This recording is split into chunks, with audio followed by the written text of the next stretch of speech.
Hello दोस्तों, हमारे YouTube channel में आप सभी का स्वागत है।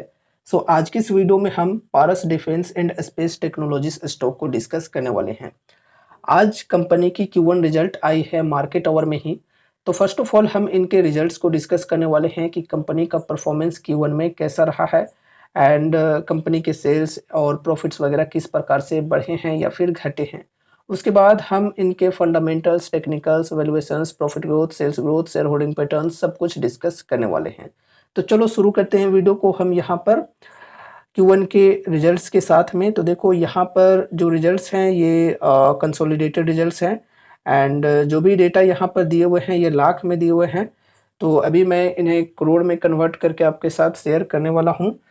तो शुरू करते हैं यहाँ पर हम रेवेन्यू फ्रॉम ऑपरेशंस के साथ में। तो रेवेन्यू फ्रॉम ऑपरेशंस के अंदर इस क्वार्टर में यहाँ पर कितने रेवेन्यू आए हैं कंपनी के अंदर? 83 करोड़ की। अगर हम पिछले क्वार्टर की बात करें तो पिछले क्वार्टर में रेवेन्यू आई थी कंपनी के अंदर 79 करोड़ की। तो देखा जाए तो क्वार्टर ऑन क्वार्टर बेसिस पे रेवेन्यू फ्रॉम ऑपरेशंस के अंदर ग्रोथ हुए हैं। अगर हम ईयर ऑन ईयर बेसिस पे देखें तो बहुत ही बेहतरीन ग्रोथ हमें देखने को मिल रहे हैं यहाँ पर। देखो पिछले फाइनेंशियल ईयर के Q1 में कंपनी की जो रेवेन्यू आई थी वो आई थी 48 करोड़ की, जो कि इस बार इस फाइनेंशियल ईयर के Q1 में बढ़कर 83 करोड़ पर पहुंच चुकी है। बहुत ही बढ़िया है। ईयर ऑन ईयर बेसिस पे, क्वार्टर ऑन क्वार्टर बेसिस पे भी रेवेन्यू फ्रॉम ऑपरेशंस के अंदर हमें ग्रोथ देखने को मिल रहा है, लेकिन ईयर ऑन ईयर बेसिस पे बहुत ही बेहतरीन ग्रोथ हमें देखने को मिली है यहाँ पर। एंड उसके बाद अगर हम यहाँ पर revenue from operations and other income दोनों को जोड़ दें तो हो जाता है टोटल इनकम। टोटल इनकम की बात करें तो टोटल इनकम हुई है कंपनी की इस बार 84 करोड़ की, पिछले क्वार्टर में हुई थी 85 करोड़ की। तो क्वार्टर ऑन क्वार्टर बेसिस पे इनकम के अंदर थोड़ी सी डिक्लाइन हमें देखने को मिल रही है टोटल इनकम में। अब यहाँ पर अगर ईयर ऑन ईयर बेसिस पे देखें तो बढ़िया ग्रोथ देखने को मिल रही है। पिछले फाइनेंशियल ईयर के Q1 में जो टोटल इनकम हुई थी कंपनी की वो हुई थी 49 करोड़ की, जो कि इस बार बढ़कर 84 करोड़ पर पहुंच चुकी है। बहुत ही बेहतरीन है, ठीक है, टोटल इनकम। उसके बाद यहाँ पर हम एक्सपेंसेज को डिस्कस करते हैं। टोटल एक्सपेंसेज की यहाँ पर अगर हम बात करें तो पिछले क्वार्टर में टोटल एक्सपेंसेज कंपनी के हुए थे 73 करोड़ की, जो कि इस बार घटकर 64 करोड़ पर हो चुकी है। जाहिर सी बात है क्वार्टर ऑन क्वार्टर बेसिस पे कंपनी के जो इनकम है ये घटे हैं, तो उसी वजह से यहाँ पर एक्सपेंसेज भी हमें घटते हुए देखने को मिल रहे हैं। अब देखो ईयर ऑन ईयर बेसिस पे देखें तो पिछले फाइनेंशियल ईयर के Q1 में कंपनी के जो टोटल एक्सपेंसेस थे वो थे 41 करोड़ की, जो कि इस बार बढ़कर 64 करोड़ पर पहुंच चुकी है। तो ईयर ऑन ईयर बेसिस पे कंपनी के जो एक्सपेंसेज हैं वो भी बढ़े हैं यहाँ पर। अब चलो हम नेट प्रॉफिट को डिस्कस करते हैं, प्रॉफिट फॉर द पीरियड। तो यहाँ पर देखो इस बार जो कंपनी के प्रॉफिट हुए हैं टोटल, यानी कि नेट प्रॉफिट वो हुए हैं 14 करोड़ की। अगर हम पिछले क्वार्टर की बात करें तो 9 करोड़ की प्रॉफिट हुई थी। देखा जाए तो बहुत ही बढ़िया तरीके से क्वार्टर ऑन क्वार्टर बेसिस पे कंपनी के नेट प्रॉफिट्स बढ़े हैं। अगर हम ईयर ऑन ईयर बेसिस पे कहें तो ईयर ऑन ईयर बेसिस पे भी बहुत ही बढ़िया तरीके से बढ़ते हुए देखने को मिल रहे हैं। पिछले फाइनेंशियल ईयर के Q1 में कंपनी की जो नेट प्रॉफिट थी वो थी 5 करोड़ की, जो कि इस बार बढ़कर 14 करोड़ पर पहुंच चुकी है। बहुत ही बढ़िया है ईयर ऑन ईयर बेसिस पे भी and quarter on quarter basis पे भी। एंड उसके बाद यहाँ पर अगर हम ईपीएस की बात करें तो देखो ईपीएस के अंदर भी बढ़िया ग्रोथ देखने को मिल रहा है यहाँ पर। तो यहाँ पर अगर हम ईपीएस की बात करें तो ईपीएस इस बार रही है 3.81 की। अगर हम पिछले क्वार्टर की बात करें तो थी 2.56 की। तो देखा जाए तो क्वार्टर ऑन क्वार्टर बेसिस पे कंपनी के ईपीएस भी बढ़े हैं। ईयर ऑन ईयर बेसिस पे बात करें तो पिछले फाइनेंशियल ईयर के Q1 में जो ईपीएस थी कंपनी की वो थी 1.54 की, जो कि इस बार बढ़कर 3.81 पर पहुंच चुकी है। तो ईपीएस भी बढ़िया तरीके से बढ़ते हुए हमें देखने को मिल रहे हैं क्वार्टर ऑन क्वार्टर बेसिस पे भी and year on year basis पे भी। अब फाइनल कंक्लूजन पे हम आते हैं। तो देखो रिजल्ट्स काफ़ी बेहतरीन है। रेवेन्यू की बात करें तो कंपनी की जो रेवेन्यू है ये लगभग 73% से बढ़ी है। नेट प्रॉफिट की बात करें तो ये लगभग 156% से बढ़ी है। काफ़ी बेहतरीन ग्रोथ देखने को हमें मिली है इस कंपनी के अंदर। अब चलो यहाँ पर हम टेक्निकल्स और फंडामेंटल्स वगैरह को भी डिस्कस कर लेते हैं। तो दोस्तों यहाँ पर हम आ चुके हैं पारस डिफेंस की टेक्निकल चार्ट के अंदर, लेकिन पहले हम यहाँ पर fundamentals and profit growth, sales growth, valuation, share holding patterns, इन चीज़ों को डिस्कस कर लेते हैं एंड उसके बाद टेक्निकल्स को डिस्कस करेंगे। फर्स्ट ऑफ ऑल यहाँ पर हम मार्केट कैप की बात करें तो काफ़ी छोटी कंपनी है, मात्र 5011 करोड़ की मार्केट कैप है। उस हिसाब से सोचकर चल सकते हो कितनी ज़्यादा यहाँ पर रिस्क हो सकती है। हाई रिस्क की, हाई रिवॉर्डिंग टाइप की कंपनी है। एंड देखो, अगर आपको डिफेंस सेक्टर के अंदर प्राइवेट कंपनीज के थ्रू चलना है तो आप इन पे अपनी स्टडी कर सकते हो। स्टॉक पी की बात करें तो 131 की है। इंडस्ट्री पी की बात करें तो 85.1 की है। तो देखा जाए तो वैल्यूएशन थोड़ी एक्सपेंसिव यहाँ पर हमें देखने को मिल रही है।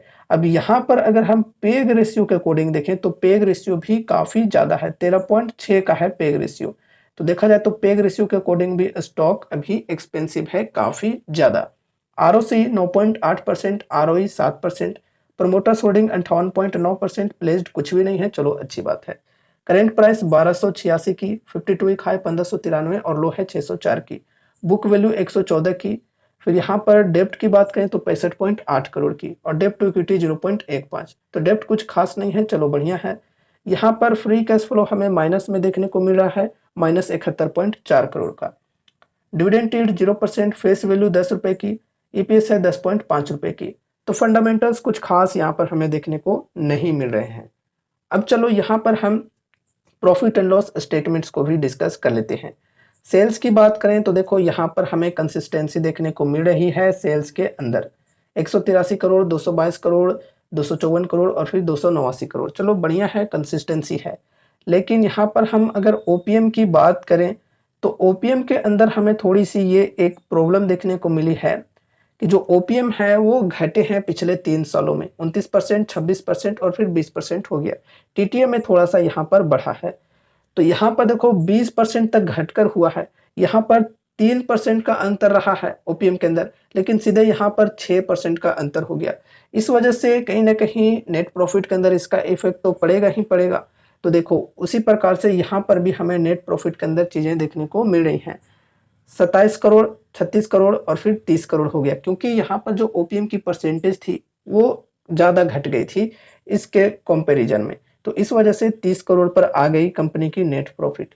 एंड उसके बाद टीटीएम में हमने देखा कि जो ओपीएम की परसेंटेज है वो 20 से 22% पर हो गई है। तो यहाँ पर जो नेट प्रॉफिट भी है कंपनी की वो भी बढ़ी हुई है, 38 करोड़ पर पहुंची हुई है। ठीक है, अब चलो आगे बढ़ते हैं, शेयर होल्डिंग पैटर्न को डिस्कस करते हैं कैसा है यहाँ पर। तो यहाँ पर अगर हम जून क्वार्टर की बात करें तो जून क्वार्टर में प्रमोटर्स की जो होल्डिंग्स हैं ये स्टेबल रहे हैं। पिछले 3 क्वार्टर से प्रमोटर्स की जो होल्डिंग्स हैं ये एकदम स्टेबल हैं। अगर हम एफआईआईज की बात करें तो एफआईआईज की जो होल्डिंग्स हैं ये बढ़े हैं पिछले क्वार्टर के मुकाबले में। देख सकते हो 0.13% से बढ़कर 2.97% पर हो गया है। डीआईएच की बात करें तो डीआईएच की जो होल्डिंग्स हैं ये ट्रिम हुए हैं काफ़ी ज़्यादा, 2.75% से घटकर 0.07% हो गया है। पब्लिक की बात करते हैं तो पब्लिक की भी होल्डिंग्स यहाँ पर ट्रिम हुए हैं, लेकिन अभी भी ओवरऑल काफ़ी ज़्यादा है, 38.18% से घटकर 38% पर आ गया है। तो देखा जाए तो बेचने वाला यहाँ पर डीआईएच एंड पब्लिक है, लेकिन खरीदने वाला यहाँ पर एफआईआईज है। चलो अच्छी बात है, इंस्टीट्यूशंस के माध्यम से खरीदे जा रहे हैं, कहीं ना कहीं एक पॉजिटिव साइन हमें देखने को यहाँ पर मिल रहा है। तो अभी हमने कंपनी के fundamentals, profit growth, sales growth, share holding pattern, इन चीज़ों को डिस्कस किए। कहीं कहीं हमें पॉजिटिव चीज़ें देखने को मिले हैं, कहीं नेगेटिव देखने को मिले हैं। उस हिसाब से पर्सनली मैं अपनी बताऊं तो यहाँ पर अगर मुझे इन्वेस्टमेंट करना होगा तो मैं एक बहुत ही छोटा सा अमाउंट लगाकर चलूंगा, जो कि मेरा लॉस में भी चला जाए, मेरा पूरा का पूरा माल वो साफ भी हो जाए तो मुझे उससे कोई फर्क ना पड़े। इस प्रकार की स्ट्रेटेजी के साथ यहाँ पर मैं इन्वेस्टमेंट करूंगा। एज अ पेनी स्टॉक ही मैं इसे ट्रीट करूंगा। ठीक है, एंड यहाँ पर जो ओपीएम की परसेंटेज है कंपनी की वो अगर बढ़िया तरीके से आगे चलकर बढ़ जाती है तो नेट प्रॉफिट भी कंपनी की बढ़िया हो सकती है आगे चलकर। जिस प्रकार से हमने ट्रेलिंग 12 मंथ में थोड़े से ओपीएम बढ़ते हुए देखे हैं, अगर आगे भी बढ़िया तरीके से बढ़ती हुई चली जाती है तो नेट प्रॉफिट भी बढ़िया हो सकती है। बाकी सेल्स के अंदर कंसिस्टेंसी के साथ बढ़ते हुए हमें देखने को मिल रहे हैं। अब यहाँ पर टेक्निकल्स के अंदर देखें तो देखो, अगर हम आज के बाजार की बात करें तो आज का जो बाजार था काफ़ी नेगेटिव माहौल बना हुआ था, काफ़ी ज़्यादा सेलिंग चल रहे थे, चाहे वो कोई भी सेक्टर हो। स्पेशली अगर हम डिफेंस सेक्टर की बात करें, क्योंकि ये डिफेंस सेक्टर से ही बिलोंग करती है, तो लगभग सभी डिफेंस स्टॉक्स के अंदर काफ़ी ज़्यादा करेक्शंस देखने को मिले हैं। इनफैक्ट कोई स्टॉक के अंदर लोअर सर्किट भी लगे हैं। लेकिन उसके विपरीत यहाँ पर आज के दिन हमें तेजी देखने को मिली है 3.33% की। रीजन क्या है? रिजल्ट, कंपनी की रिजल्ट काफ़ी बेहतरीन आई है और रिजल्ट भी आई मार्केट ओवर में ही, तो उसका इम्पैक्ट हमें आज के दिन इसकी शेयर प्राइस के अंदर देखने को मिला है। ये जो स्टॉक है सपोर्ट के लेवल से बढ़िया तेजी दिखाई है आज के दिन। सपोर्ट का जो लेवल है ये 1200 के समथिंग है और यहाँ पर अगर हम 52 वीक हाई के लेवल से सपोर्ट के लेवल तक की बात करें तो 20% प्लस डिस्काउंट यहाँ पर मिलता है। ठीक है, तो अगर किसी ने आज इस लेवल पर बाइंग किए हैं तो ओवरऑल वो प्रॉफिट में होंगे, लेकिन अगर लॉन्ग टर्म का विजन रखकर इन्वेस्टमेंट किए हैं तो चलो वो भी ठीक है। लेकिन हाँ, बल्क में अगर बाइंग नहीं किए हैं तो ठीक है। अगर लिमिटेड अमाउंट के साथ एसआईपी किए हैं, फर्स्ट एसआईपी किए हैं तो चलो बढ़िया है, कोई टेंशन वाली बात नहीं है। अब देखो यहाँ पर अगर कोई अभी इन्वेस्टमेंट करना चाहते हैं तो अभी इन्वेस्टमेंट के लिए सही समय नहीं है, क्योंकि जो प्राइस है ये सपोर्ट और रेजिस्टेंस के बीच में पहुंचा हुआ है। तो कोई नहीं जानता है कि यहाँ से ऊपर जाएगा अब प्राइस या फिर नीचे जाएगा, क्योंकि अभी ग्लोबली वाइज प्रॉब्लम्स काफ़ी ज़्यादा चल रहे हैं। तो हो सके तो उसका इम्पैक्ट यहाँ पर भी देखने को मिल जाए। ठीक है, तो वो चीज़ें हैं, इसलिए बीच में बाइंग करने का समय नहीं होता है एज अ इन्वेस्टर। एंड यहाँ पर बाइंग करने का समय कब होता है? सपोर्ट के लेवल पर। सेलिंग करने का समय होता है रेजिस्टेंस के लेवल पर। उस हिसाब से यहाँ पर हम कह सकते हैं। ठीक है, तो अगर किन्हीं को बाद में भी इन्वेस्टमेंट करना होगा तो ये सपोर्ट के लेवल का वेट कर सकते हैं। अगर इस सपोर्ट के लेवल पर मिल जाए तो फिर यहाँ पर फर्स्ट एसआईपी करके चल सकते हैं। बाकी देखो, ये कोई रिकमेंडेशंस या एडवाइज नहीं है। मैं आपको यहाँ पर कोई भी बाय या सेल की कॉल टिप या रिकमेंडेशंस एडवाइज नहीं देने वाला हूँ, ये आप लोग ध्यान में रखना। ठीक है, इस वीडियो को देखने के बाद अगर आपको थोड़ा भी इस स्टॉक के अंदर इंटरेस्ट लगता है तो फिर आगे आपको अपनी खुद की भी स्टडी करनी है, खुद की भी एनालिसिस करनी है एंड उसके बाद ही कोई इन्वेस्टमेंट से रिलेटेड डिसीजंस लेने हैं। या फिर अगर आपके फाइनेंशियल एडवाइजर्स हैं तो आप उनसे भी कंसल्ट कर सकते हो। तो ये रही हमारी आज की video Paras defence and space technologies stock के ऊपर। उम्मीद है कि इस वीडियो के माध्यम से आपको कुछ यूजफुल इन्फॉर्मेशन मिले होंगे। तो वीडियो को लाइक करके चैनल को सब्सक्राइब कर देना एंड मिलते हैं अगले नए वीडियोज़ के साथ। तब तक के लिए बाय बाय।